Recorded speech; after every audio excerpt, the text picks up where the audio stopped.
Bueno, buenas tardes a todos. Vamos a esperar 3 minutitos más, a ver si alguien más se conecta y damos inicio a la segunda y última sesión de actualización de la información financiera.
Listo, pues vamos a comenzar. Vamos a comenzar con la segunda y última sesión. Repito, de la materia de actualización de información financiera en México y que no data nada más de números, sino también de cómo se comporta o cómo se refleja en la economía mexicana, en la economía de una región, en los sueldos y salarios, en la economía familiar y en la economía personal. ¿Cómo repercute? ¿Hay un beneficio? ¿Hay una afectación? Por ahí está el tema de que el dólar está bajando y lo vemos a simple vista y decimos, wow, bravo, el dólar está bajando. Pues sí, yo quisiera que le preguntaran lo mismo a los inversionistas en dólares, a quienes ya invirtieron, no a los que van a invertir apenas, ¿eh? Los que van a invertir apenas para hacer el tipo de cambio, pues obviamente están comprando el dólar más barato. Pero los que lo compraron en su momento, cuando el dólar estaba por encima de 20, sus inversiones están decreciendo. Si lo traducen, insisto, a pesos mexicanos. ¿Ok? Entonces, ¿qué tanto afecta y beneficia? Depende mucho del cristal con que se mire. Y esto, como vuelvo a decir, pues se ve reflejado en las familias derivado de los productos que se ofrecen en el mercado y que pues las empresas obviamente pues lo padecen. Algunas aguantan sus precios hasta donde pueden, hay otras que no. Y voy a poner un caso en concreto que no aguantó el periodo de la inflación, y sí, lo digo abiertamente, Grupo Bimbo. Grupo Bimbo incrementó sus precios de manera desmedida, cuando primeramente había dicho que ellos eran solidarios con la economía mexicana de acuerdo a la inflación tan alta que se ha estado viviendo en estos últimos meses. Sin embargo, de repente subieron sus precios sin importar la afectación en la economía mexicana. Y de ahí, bueno, pues hubo diferentes opiniones, ¿no? Lo podríamos ver en el periódico El Economista, lo podríamos ver en ADN 40, en la televisión, en diferentes medios, ¿no? Donde hay de todo en la comunidad, ¿eh? Hay quienes decían que de plano pues se despedían de esa marca de pan porque no les importaba comer un pan de dulce de determinada marca de ese grupo, pero les importaba más que hubiera leche en su mesa o que hubiera quizá un plato de sopa a la hora de la comida, ¿no? En vez de que hubiese una pieza de pan de, insisto, de esa marca. Entonces, bueno, pues así como esa empresa, hay muchas otras que no aguantaron y se fueron para arriba, pero hay otras que han mantenido sus precios. Y mucho es el caso, por ejemplo, de las pequeñas empresas, de las medianas empresas. Desde qué les gusta una pequeña empresa, un taquero, que hace 2 años sus tacos estaban en 13 pesos y siguen en 13 pesos. Pero a él le suben la carne. ¿Qué pasa ¿Qué pasa con sus finanzas? Porque nosotros como clientes lo vemos del precio que pagamos hacia el producto terminado que recibimos. Pero de su lado, ellos también tienen un manejo de sus finanzas, también tienen proyectos, también tienen quizá en mente hacer inversiones, mismas que pues se ven truncadas debido a que el dinero que tenían destinado para eso, pues hoy no les alcanza. Para esto, pues la presente diapositiva la revisábamos la clase pasada y decíamos qué tipo de decisiones deben tomar las empresas con este ir y venir de la economía en México. Para esto, pues bueno, existen primero las decisiones de operación. Las actividades como producción de bienes o prestación de servicios, distribución del producto y otras son propias de la operación del negocio. Algunas decisiones que se deben tomar al respecto son: ¿a qué precio se deben vender los productos? Y era lo que les decía, ¿lo mantenemos? ¿Lo subimos? Y hay unas que de plano le subieron prácticamente el 30%. ¿Ok? El refresco, que es una industria socorrida en México, es una empresa muy demandada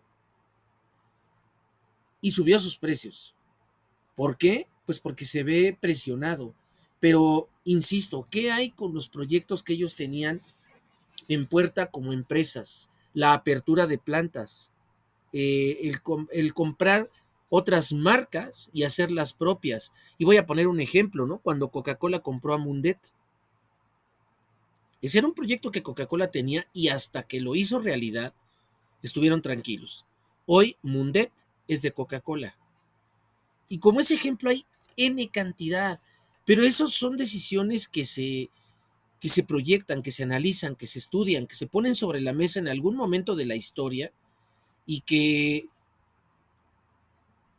si las cosas marchan dentro de parámetros de control, dentro de límites de control, entonces se pueden llevar a cabo. Hay otras que de plano se salen de las manos y no lo pueden hacer. Si lo trasladamos a la economía familiar, es la compra quizá de un coche, la compra quizá de una pantalla de plasma, que no se puede hacer porque o comes o ves una televisión de 36 pulgadas. Entonces, en las empresas, insisto, también se ve reflejado. Ellos castigan sus precios o los suben. Tenemos de las dos, tenemos de las dos formas, ¿no? Después dice, ¿cuánto cuesta cada producto o servicio? Pues si hacemos una comparativa, que eso es lo que también hacen mucho las empresas cuando cotizan la materia prima o los insumos que requieren, ellos cotizan y ven, pues, cuál es el precio más barato, pero también cuál es la ventaja, cuál es la ventaja que se tiene de tomar cierta decisión. Ojo, existen plazos de crédito, existen, cuando hablamos de materia prima, existen entregas directamente en tus instalaciones o tienes que pagar flete por ir a recogerlo. O tienes que pagarle el flete al proveedor para que te lo deje en tus instalaciones. O tienes que pagar una liberación de aduana y además el flete. ¿Qué más? ¿Cuánto cuesta realmente un producto o un servicio? Repito, nosotros como consumidores finales nos damos cuenta del producto que pagamos hacia atrás, hacia nosotros. pero no la historia que hay de todo lo que conlleva la realización y la manufactura de ese producto o de ese servicio. Todo lo que hay detrás de eso. ¿Cómo se fijó el precio? ¿Qué factores tomaron en cuenta? ¿Qué están castigando para permanecer en el mercado competitivo y no subirse en los precios? ¿Hasta dónde pueden aguantar? Y vuelvo al tema de inicio. ¿Y sus estados financieros? Después, la tercera pregunta dice, ¿cuál es el margen de utilidad? Ups, pues tenían proyectado antes de la inflación una utilidad del, voy a decir números al aire, del 60%. Resulta que tu utilidad hoy es del 12%.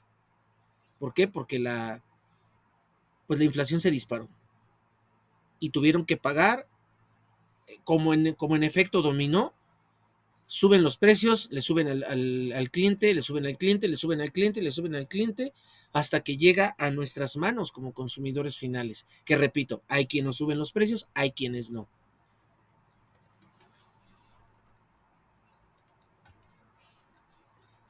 Decisiones de inversión. Y en esto platicábamos.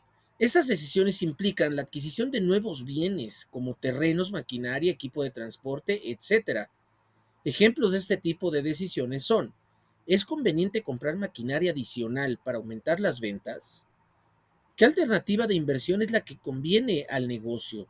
Y con esto me refiero a, ¿valdrá la pena comprar líneas de producción, maquinaria, contratar personal nuevo, hacer crecer nuestra planta o mandar a maquilar por siempre y para siempre? Ojo, que si compramos maquinaria, la maquinaria se deprecia, tiene un desgaste, requiere de un mantenimiento, hay un gasto de luz, de instalación, pago de sueldos. Pero si mandas maquilar, toda esa parte ya viene cargada, digámoslo así, en el precio que le da un, eh, un maquilador a nuestra empresa como productores. Pero nosotros no cargamos con la depreciación de la máquina aparentemente, porque recordemos que el costo, todo lo que son costos fijos, pues van cargados directamente en el producto. Entonces, de alguna manera, sí lo pagamos. Que no lo veamos es distinto. Entonces, ¿valdrá la pena comprar maquinaria o solo la rentaremos o maquilamos? Porque también podemos rentar equipo, ¿eh? Que es lo que hacen muchas empresas de outsourcing en equipo de cómputo. Los equipos los rentan y se paga un, una renta por esas computadoras. Repito, el desgaste, el mantenimiento corre por cuenta del dueño. Tú estás pagando una renta por el buen servicio, haciéndote responsable si es que hay un mal uso del equipo por parte de los usuarios. Y decíamos también, ¿qué alternativa de inversión es la que más conviene al negocio? A lo mejor decides sí comprar maquinaria, pero lo que yo les decía la sesión pasada, ¿qué vamos a hacer? ¿Vamos a gastar el dinero que tenemos destinado para utilidades y no mejor lo utilizamos para invertir? ¿O tenemos cuatro bienes inmuebles grandes, son bodegas, son naves industriales? A lo mejor podemos vender una, que es la que no utilizamos, ¿no? La que tenemos abandonada por allá, por la carretera Pachuca. Esa la podemos vender. O la otra, pedimos un préstamo al banco. Ojo con las tasas de interés. Tendríamos que ver cuál es el banco que más nos da una tasa de interés baja. Pero también hay que ver qué condiciones para el crédito nos exigen.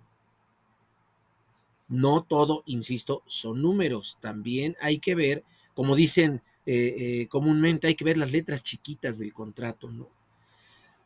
Ese tipo de decisión, si compramos, rentamos o maquilamos, y si decidimos comprar con bienes o recursos económicos propios o vendiendo algún inmueble o pidiendo un préstamo al banco, es una decisión difícil, no es una decisión de primera mano que se pueda tomar tan a la ligera. Esto requiere un análisis concienzudo con el área de finanzas de la empresa y la dirección general.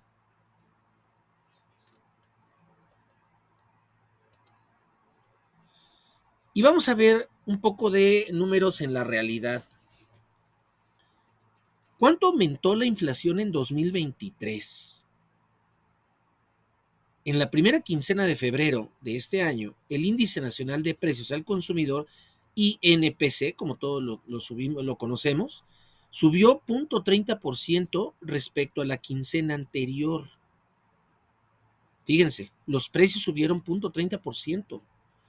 Con este resultado, la inflación general anual se ubica en un 7.76%. Ojo, con relación solamente al índice nacional de precios. ¿De acuerdo? Y vean cómo todo lo que les dije anteriormente aquí se ve reflejado. Te suben los precios, sube la inflación, pero si sube la inflación, suben los precios, pero si suben los precios, también sube la inflación. Y es una historia de nunca acabar. El caso es que ahorita, hoy por hoy, las cosas están sumamente difíciles en la economía mexicana. La inflación en México llega a 7.72% la primera quincena de abril. ¿De acuerdo? Y efectivamente el panorama mundial no nos ayuda. ¿Por qué? Pues con esto de la guerra. Sí, el precio del petróleo se va para arriba, hay mercados que se están cerrando, hay economías o inversiones en determinados países que se están retirando y nada menos en el nuestro, ¿no? Por lo que es la violencia, la inseguridad, muchas de las inversiones se están retirando. Y es algo que nos afecta. ¿Por qué? Porque la generación de empleos pues está cayendo. Aunque se diga otra cosa, aunque se diga que la cifra de generación de empleos va para arriba, pues no, no es así. Al irse la inversión extranjera, están retirando su dinero de la economía mexicana, están retirando empleos. Hay gente desempleada y entonces no hay forma de trabajar y de obtener un ingreso. Esta nota la obtuve del Instituto Nacional de Estadística y Geografía, del INEGI, que informó que en la primera quincena de abril la inflación fue 7.72% anual. ¿Sí? No son datos de creómetro, de creo, chance, me imagino, tal vez, quién sabe, no. Son datos de INEGI. Lo mismo en la diapositiva anterior, ahí está la fuente, que también es de INEGI.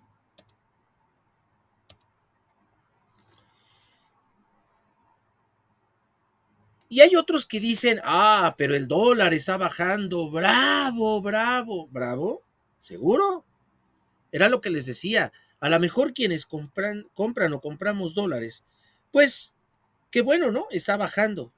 Pues sí, pero si tú en tu momento invertiste en la bolsa, en dólares, o eh, invertiste en algún proyecto donde tu pago de dividendos es en dólares y el dólar va para abajo, y tú necesitas esas ganancias, pues cambiarlas a pesos mexicanos porque vives aquí y aquí se maneja la moneda nacional, ¿no? Salvo en zonas como Santa Fe o zonas de una economía elevada en donde pues algunas cosas se adquieren con dólares, ¿no? Pero si lo traduces a pesos mexicanos, quien invirtió en dólares en diciembre de 2022, pues bueno, por cada dólar que invirtió, pagaba 19.5089 pesos. A enero bajó a 18. En enero se mantiene en 18 con un ascenso ligero. Pero para febrero baja a 18.59 y para el 1 de marzo al 18.14. Repito, todo depende del cristal con que se mire. Compras dólares, qué bueno. Invertiste en el 2020-2021 en dólares y ve tu inversión. La fuente, el Banco de México. Esta imagen es como vulgarmente se diría, ¿no? El chiste se cuenta solo. Observemos esa imagen por unos segundos.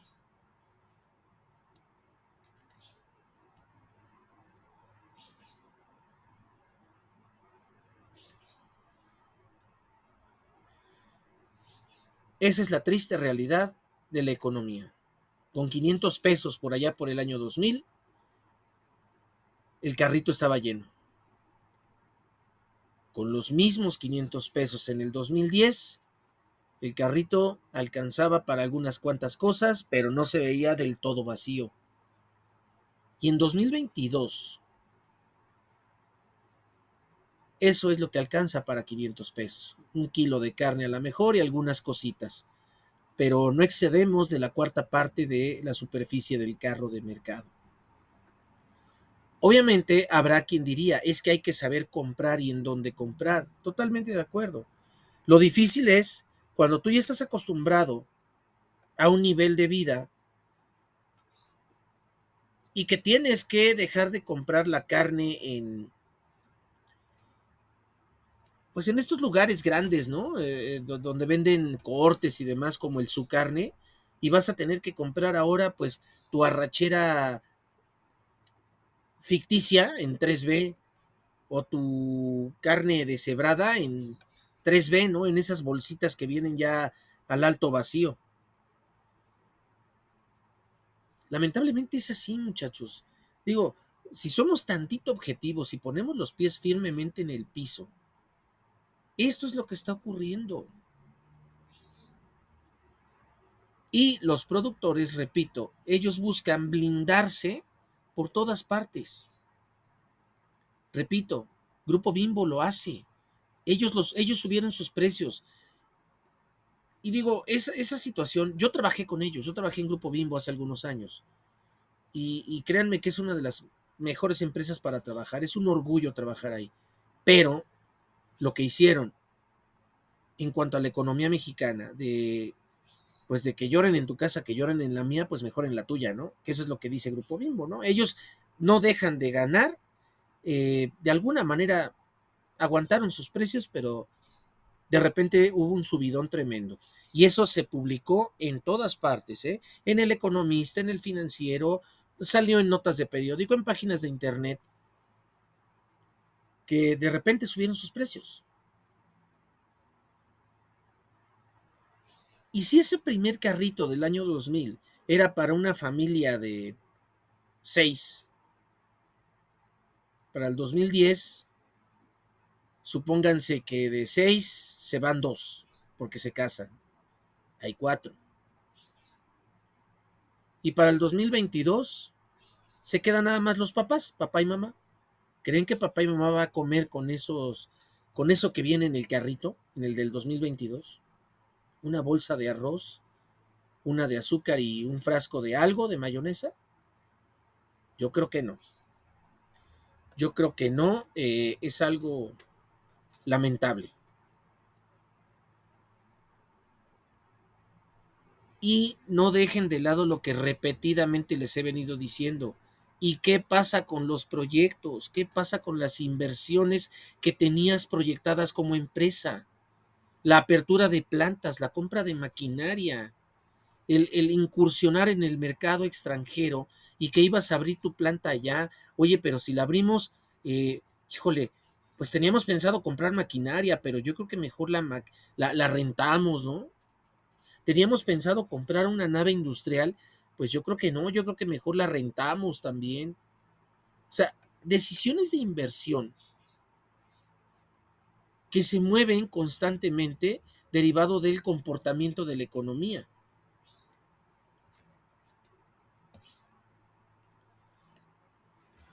Esta imagen, obtenida del Sol de México. Mexicanos sufren el aumento de precios. Los precios de los alimentos más consumidos por los mexicanos, como el arroz, el huevo o la leche, se encarecieron más del 28% entre inicios del 2019 y finales del 2020. Pero si volvemos a esta imagen,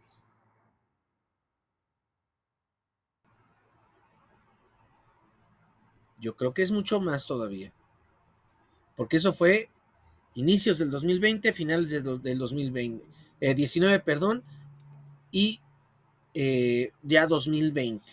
Entonces esta imagen pues es todavía más cruda. Dice, enero 2019, noviembre 20. Y la flechita dice aumento en porcentaje, ¿no? Lo que representa cada uno de los productos, azúcar, huevo, frijoles, leche. Dice, el kilo de arroz subió un 33.3%. El litro de leche, 35.2%. El kilo de bistec de cerdo, 39.5%. Fíjense que me llama mucho la atención, porque fui hace días a comprar carne para la comida.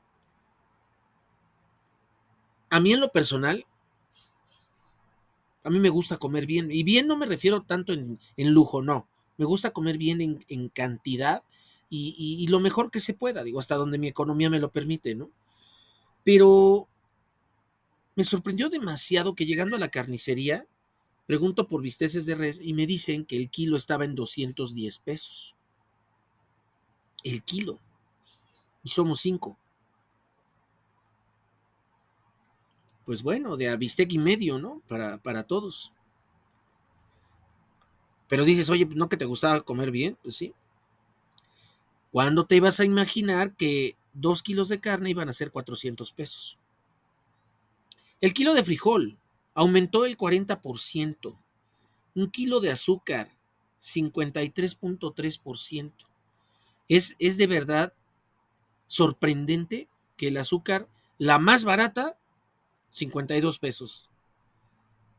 Encontré azúcar hasta de 70 pesos, la bolsa de 2 kilos. Finalmente el kilo de huevo. Ese es un tema de verdad.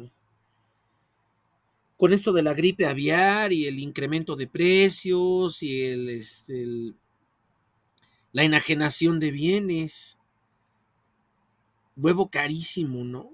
Cerca de los 100 pesos, oscilando por ahí por los 100 pesos, el kilo de huevo, 56 pesos, ¿no? Hablando de un precio bajo, digo bajo entre comillas, ¿no? Cuando un kilo de huevo, yo me acuerdo que yo salía a comprar huevo y me costaba 17 pesos el kilo y traía 17 huevos. O sea, un huevo costaba un peso. Hoy un huevo te cuesta cerca de los 3 pesos. ¿De acuerdo?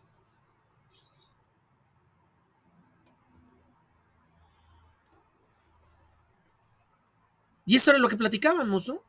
¿Y las empresas? ¿Qué decisiones deben tomar? ¿Hasta cuándo pueden aguantar así sus precios? ¿Y los estados financieros? ¿Qué pasa entonces con sus proyectos? Es de lo que hemos venido platicando a lo largo de estos pocos minutos.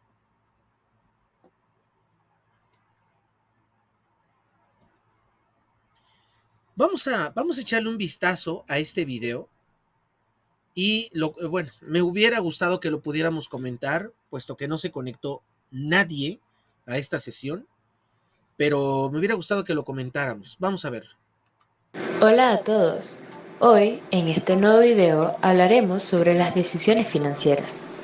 Las decisiones de financiamiento son parte de la administración principal de una empresa, la cual busca planear, obtener y utilizar los fondos para maximizar su valor. Por lo tanto, el estudio del financiamiento permite encontrar respuestas específicas que lograrán que los accionistas de la empresa ganen más. Lo sepamos o no, todos tomamos decisiones financieras. Personas, empresas, organizaciones con o sin fines de lucro, países, algunos con mayores riesgos que otros. Entre las decisiones financieras encontramos decisiones sobre la inversión.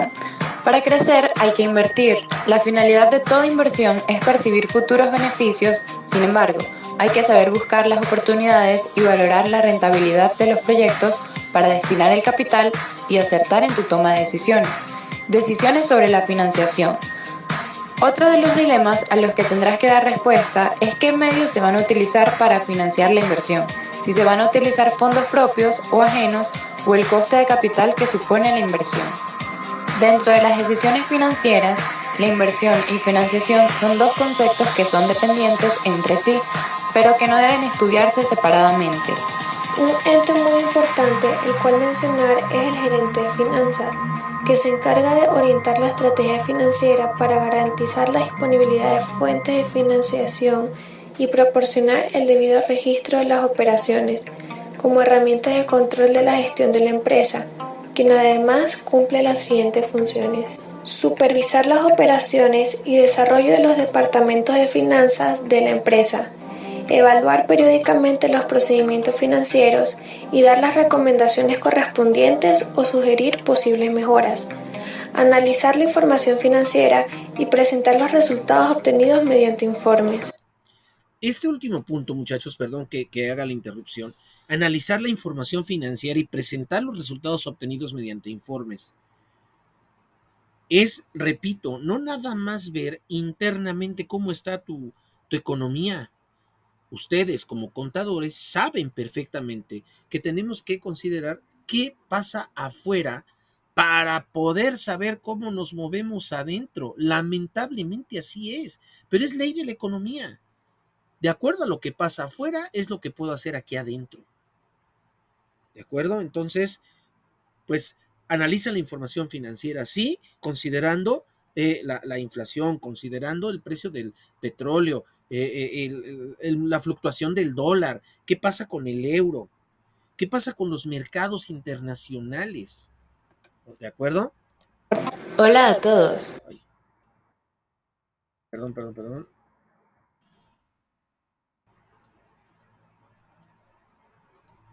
Ahí. Y dar las recomendaciones correspondientes o sugerir posibles mejoras, analizar la información financiera y presentar los resultados obtenidos mediante informes. Además de las decisiones financieras, toda empresa debe tener en cuenta los siguientes aspectos para lograr un buen desarrollo de ella. La liquidez es un activo que se mide por la facilidad y la certeza para convertirlo en dinero a corto plazo sin sufrir pérdidas. La rentabilidad viene siendo la capacidad del activo de producir intereses u otros rendimientos al adquiriente o inversor. El riesgo es un activo que depende de la probabilidad de que, a su vencimiento, el emisor cumpla las cláusulas de rentabilidad y amortización financieras pactadas. Normalmente se suele diferenciar entre los activos de elevada liquidez y los de baja liquidez. El dinero legal y bancario, depósitos a la vista, son los activos financieros más líquidos que existen y son los clasificados como activos de elevada liquidez. Los activos de baja liquidez son el resto de depósitos, de ahorro y a plazo. Cada activo establece diferentes relaciones, por lo que los activos de mayor riesgo serán aquellos que exista una mayor rentabilidad y a su vez posean un menor grado de liquidez, como por ejemplo las acciones de una empresa cotizada en la bolsa de valores. Por el contrario, aquellos activos que exista un menor riesgo, la rentabilidad será inferior y poseerán un mayor grado de liquidez, como por ejemplo las letras del tesoro.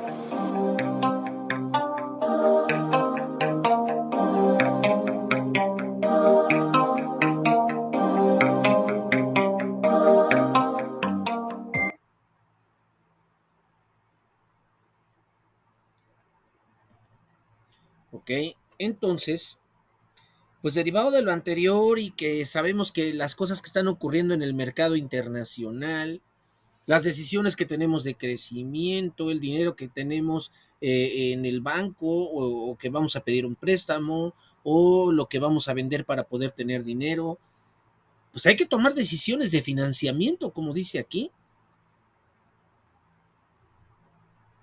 Algunos de estos ejemplos de lo que son las decisiones de financiamiento son cuánto dinero, de ser necesario, se debe pedir prestado.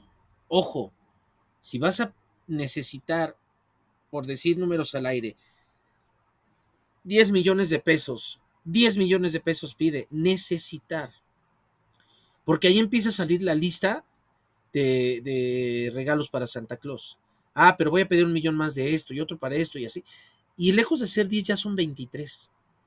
¿Puedes pagar esa cantidad o no? Ojo, las empresas proyectan y de acuerdo a sus presupuestos de egresos, es como deben estar completamente seguros de poder cubrir esos gastos. Pero con la fluctuación en el mercado internacional, pues es como cuando pues te meten el pie. Tú ibas muy bien y de repente pues te empujó la inflación y te impidió seguir caminando como es. Ok, otra pregunta es, ¿cuál opción de financiamiento es más conveniente? Pues lo que decíamos, ¿no? De las tres que yo comentaba, pues, ¿cuál tomamos?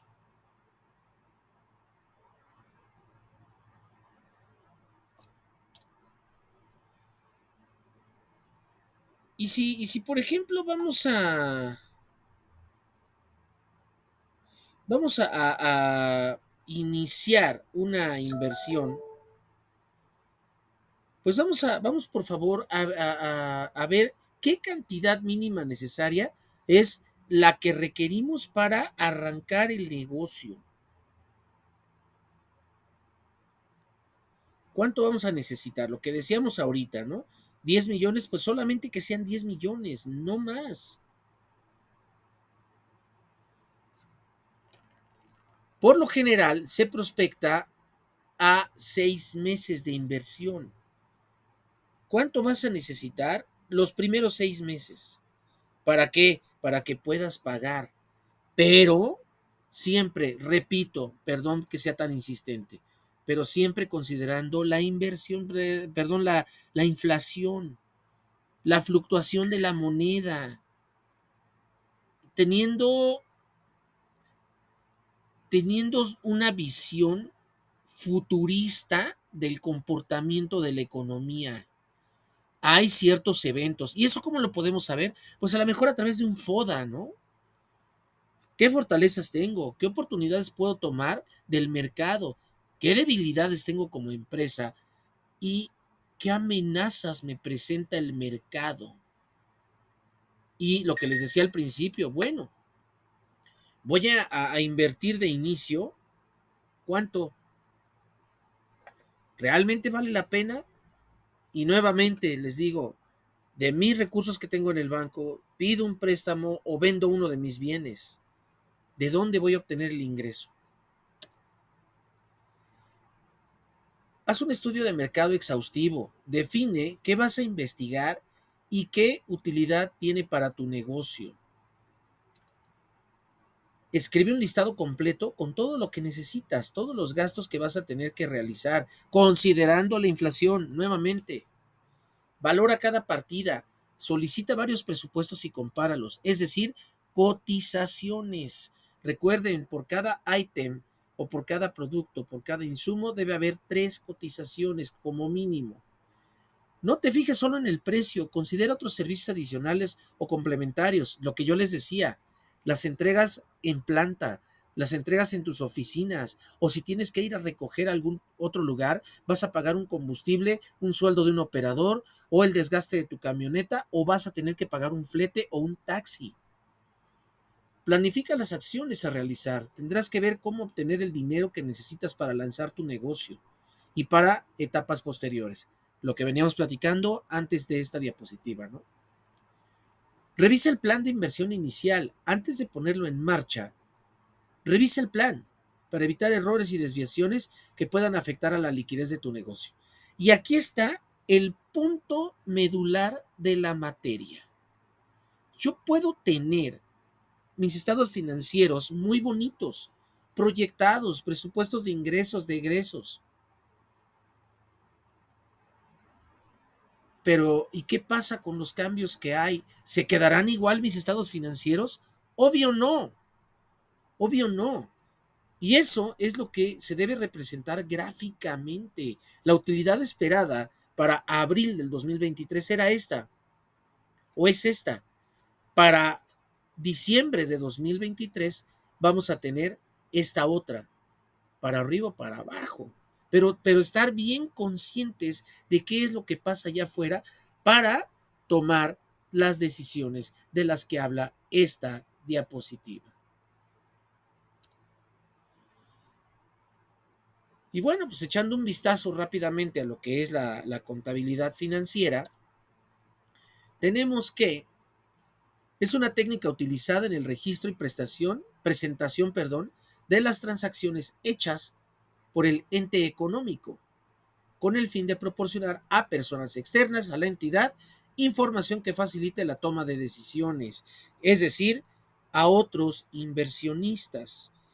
Yo le presento mis estados financieros y él se va a dar cuenta, o ellos se van a dar cuenta, los inversionistas, si mi empresa es una empresa sana, si están comprando un diamante o están comprando una máquina de deudas, una máquina que lejos de ganar les va a dar a perder.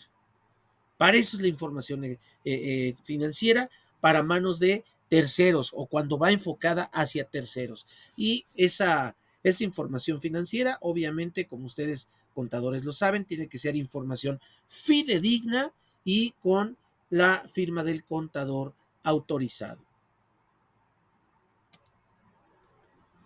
La contabilidad administrativa, área de la contabilidad orientada a proveer información que permita a los usuarios internos de la organización llevar a cabo sus funciones, planeación, control y toma de decisiones, es decir, los estados financieros que llegan a la mesa o al escritorio del director general y que analiza junto con su gerente de finanzas, con su gerente de planta, con su gerente comercial, y ahí es cuando empiezan a desmenuzar la información y deciden si echan a andar los planes o no, o en su defecto, qué otros escenarios tenemos para poder invertir. La contabilidad fiscal, área de la contabilidad orientada a proporcionar información que permita cumplir con el pago de impuestos en forma correcta y oportuna de acuerdo a los requerimientos de las autoridades fiscales. ¿De acuerdo? Que pues ese es un tema que el SAT no perdona. ¿De acuerdo? Pagamos impuestos como debe de ser y cuando debe de ser. Y, ojo, facturas apócrifas, olvidarse de eso. Movimientos apócrifos, estados de cuenta, estados financieros maquillados, por nada del mundo. Al SAT no lo engañamos. Estructura básica de la información financiera. Bueno, la información contable, como vemos aquí en este cuadro, debe ser útil, confiable y provisional. ¿Y a qué se refiere con útil? Bueno, pues que tiene que ser información relevante para la toma de decisiones, tiene que ser oportuna, tiene que ser en el momento que se requiere. Nos va a ayudar a darle un significado y de ahí tomar la decisión adecuada. Tiene que ser información confiable, objetiva, verificable y estable. Es decir, que esté totalmente acorde a la situación interna de la empresa y externa del país y del mundo. Y finalmente la información contable es provisional, porque es una foto del momento. No es lo mismo la información financiera a febrero, marzo y ahora abril. Mes con mes cambia de acuerdo a la fluctuación. Y eso es entonces lo que decíamos, el punto medular de esta materia, la información financiera y su actualización.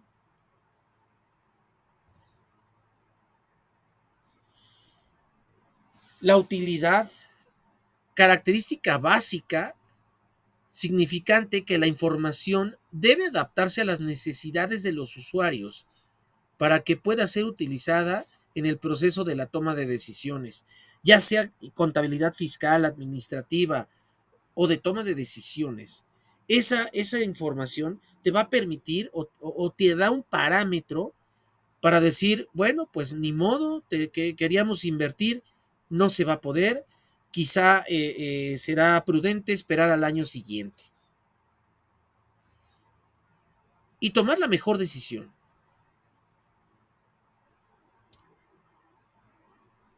Ahora bien, Para que la información financiera sea útil, es necesario que su contenido cumpla con ciertas características secundarias, al igual que las noticias que contiene un periódico. Tiene que ser información real, relevante y que nos permita tomar una decisión.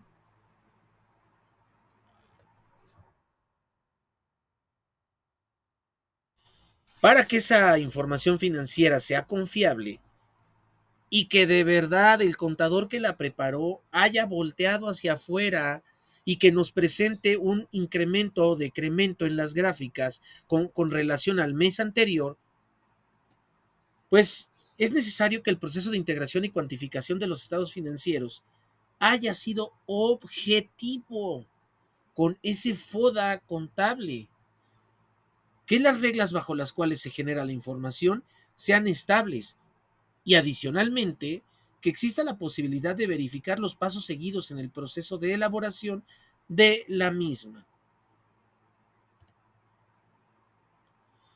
Provisional, pues era lo que les decía, ¿no? Es la foto del momento a cómo se encuentra la situación fiscal o la situación contable o la situación administrativa de la empresa a un momento determinado.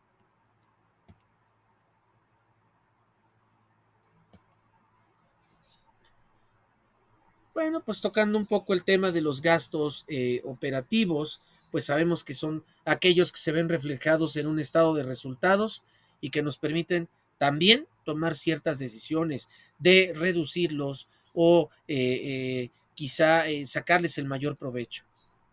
Hay gastos indirectos, como dice, bueno, son salarios, alquiler de local, la compra de suministros, etcétera. Y aquí tendríamos que ver lo que es el gasto contra la inversión. ¿De acuerdo? Una inversión regresa, un gasto ya no. Por eso es que se representa en verde y en rojo. Repito, una inversión se recupera, un gasto ya no.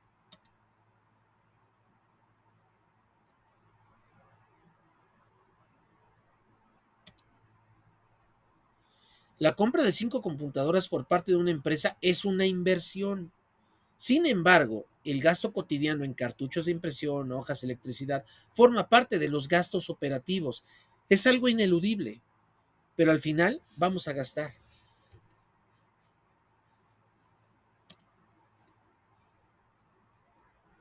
Los gastos operativos se suelen calcular de forma mensual, incluyendo los fijos y los variables. En resumen, los gastos operativos son la suma de dinero que el negocio deberá ser capaz de generar para poder sostenerse mes con mes y garantizar su sostenibilidad económica. Okay, la parte de estados financieros, bueno, pues ustedes lo saben, presentan la información al momento del movimiento interno y, como decíamos, permiten la toma de decisiones.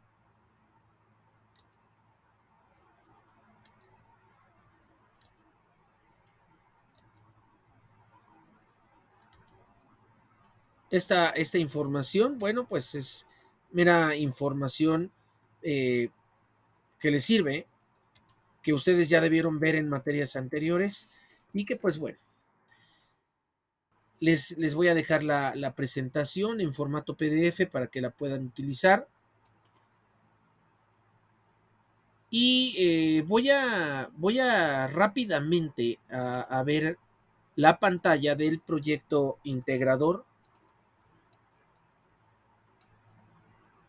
para que lo comentemos.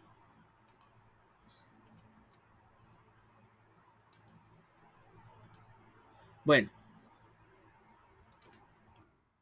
el proyecto integrador. ¿En qué consiste el proyecto integrador? Es una propuesta estratégica de crecimiento, expansión o inversión para los accionistas, considerando la inflación actual con la información financiera utilizada durante el curso. Es decir, la empresa o los dueños te dicen, Luis, Fernando, Fernanda, Tadeo, como quien seas, fíjate que quiero invertir.